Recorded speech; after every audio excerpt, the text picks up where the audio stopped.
देख सकते हैं भाई साहब, ये है चठैल का पेड़। ये चठैल का पेड़ आपको मिलेगा भाई साहब, यही इसमें जंगल में आपको मिलेगा। ये कंद है, ये आप जितना पाट करके लगाइएगा उतना ही आपको ज़्यादा यहाँ पे पेड़ लगने के लिए यहाँ पे हो जाएगा। तो ये अभी नहीं होगा, ये अब अगला साल होगा, क्योंकि इसका पेड़ है तो डैमेज हो चुका है। तो ये जिसका ये देखिए ये निकाल के आप अच्छा खासा यहाँ पे मुनाफा कमा सकते हैं। लाख बताते हैं ये लगभग अभी 100 रुपये के जी 150 रुपये के जी आप बेच सकते हैं।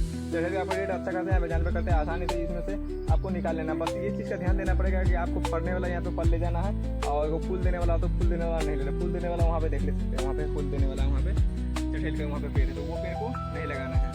आपको जब भी लगाना है तो आपको फूल यहाँ पे आपकी बतिया चेक करके यहाँ पे अभी लत्ती इसमें से आपको इसमें से कंद निकाल लेना है। कंद निकाल के आप अपना खेत में आराम से जाके इजीली यहाँ पे लगा सकते हैं, इंस्टॉल कर सकते हैं। और उसके बाद अच्छा करते हैं यहाँ पे भाई साहब अगला साल से आप